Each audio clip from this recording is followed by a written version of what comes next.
Hi, my name's Phil. I like talking about politics, and in this video I'd like to discuss how the Daily Mail are expressing some alarm at what they describe as the Remainers advising Keir Starmer and the coming Labour government going soft on Brexit. I mean, I'm not sure what it is about a party led by a prominent Remain campaigner and who has said that they're seeking full alignment with the EU and to prioritise EU relations above everything else that gave them this idea. But first, if you'd like to be notified of daily news and politics, please subscribe to the channel. So I was just thinking about some encouraging waypoints coming up on our journey back towards the EU when I came across an article in the Mail. It is expressing some alarm that Keir Starmer is being advised by people opposed to Brexit and that Labour might go soft on Brexit. Now, as Labour have already committed to alignment with the EU and prioritising relations with the EU, I can only assume they mean crossing one of the three existing red lines. But as I keep saying, it's really this simple. There is no ideological opposition to the EU, really, in Labour. The Lexiteers were never that great in number, just amplified, but I simply never really see or hear of them on Labour forums anymore. As key voters move on from Brexit, so too will Labour, at the same pace. Promising to change direction and converge with the EU again is not causing any problems electorally, nor is promising to prioritise EU relations. Labour are going to win the next election and they don't have to say we're going to keep the EU at arm's length. We're not. They don't want to. We're not going to. In fact, polling shows that Labour have earned the vast majority of their gains since 2019 from Leave voters. Almost all of them, in fact. Essentially, the less ideological Leave voters are happy for Labour to pragmatically move the UK back towards the EU, albeit stopping short of some of those red lines for now. Once the public want to go over those red lines, we will be doing. This article in the Mail, it's name-checking everyone who's advising Labour in any capacity who aligned themselves against Brexit. But it's really this simple. Unlike a Tory government whose destructive ideology will be covered up by a complicit media, Labour have only one choice in power. If they want to win the next election, they have to deliver. If they are ever seen as not delivering, they lose every single time.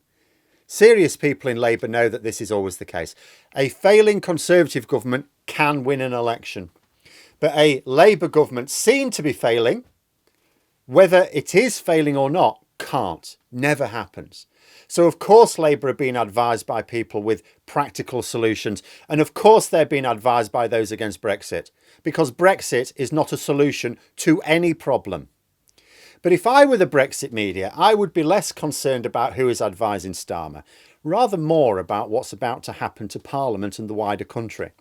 See, right now, Parliament has a majority of MPs trapped by a Brexit purity ideology. Some of them believe in it, some of them don't. I'm not going to repeat my 2019 wrangling about how many were actually insane and how many were just pretending, because it doesn't really matter anymore. At the next election, we're going to be losing maybe, 150 to 200 pro-Brexit MPs, mostly to Labour. Labour, and by extension the House of Commons, are going to get a sudden influx of pragmatic pro-EU MPs. I'm not sure I will be one of them, despite throwing my hat into the ring, but there will be plenty. I wonder how many people are really considering what's going to change. See, right now, whenever the government considers any policy or any possible solution to a problem, it has to be considered in terms of meeting Brexit purity criteria.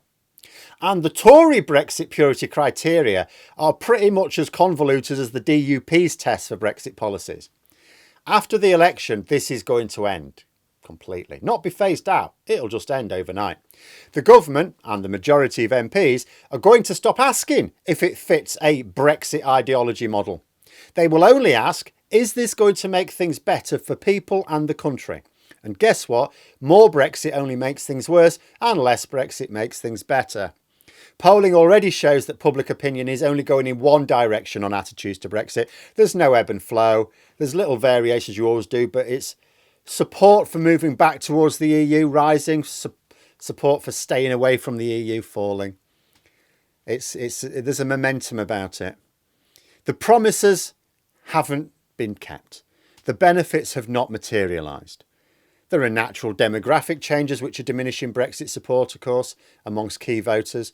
Remember that anti-Brexit support was concentrated largely in safe seats, pro-Brexit support much more in like the marginals. Vital to understand electoral strategy, to appreciate that. But attitudes are changing. But there's something else to consider. The electorate isn't just changing its mind. And it's not just that the House of Commons is about to get a huge change from a Brexit majority to a practical pro-EU majority. Because I'll tell you something, I've not seen new Labour candidates moaning about the EU, only about Brexit. But the electorate itself is being revitalised. 16 and 17-year-olds to get the vote.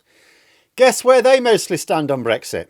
Put it this way, I gather that the younger generation use the term Brexit as a byword for bit rubbish. Then there is the yet to be finalised policy on letting long-term settled EU citizens vote in general elections. Now, how do you think most of those view Brexit? There is going to be an injection of pro-EU voters into not just the safe Remain city seats, but around the country. How do you imagine that's going to change the electoral strategy for the following election? The Daily Mail and their Brexit trogs are right to be concerned about Labour, but do they even realise just exactly what they're up against yet? Because while they're worrying about advisers, they don't seem to be dedicating much time to considering how changes to the House of Commons, even the House of Lords, and the electorate itself is going to affect their sordid little project. And maybe it's their mindset. They're used to backing a leader who centralises power and does exactly what their media backers tell them to. Completely different situation with Labour, who have to take voters seriously. This is also a Labour government which is wanting to reverse the centralisation of power, move more towards regional decision making. As a result, it could be argued that the power of the advisor immediate around the Prime Minister is not as omnipotent in a Labour government as it is a Conservative government. Perhaps they don't quite understand the distinction. Although I have seen some articles arguing against giving more people the vote, they know how that's going to go. I've yet to really see one expressing alarm that an awful lot of Labour candidates for the next election have got no love for Brexit. And perhaps we shouldn't be too concerned with what the Daily Mail is spouting now anyway. It provides the least trusted mainstream news, even by the estimation of Tory voters, and it just dropped a major clanger in paying Boris Johnson £1 million a year to write whatever comes to mind while sat on the toilet at a time when they're trying to save money. They might have bigger problems than a forward-looking Labour government. But there we are. Those are my thoughts. Let me know yours in the comments below. Hope you found the video interesting. If you did, please click the like button.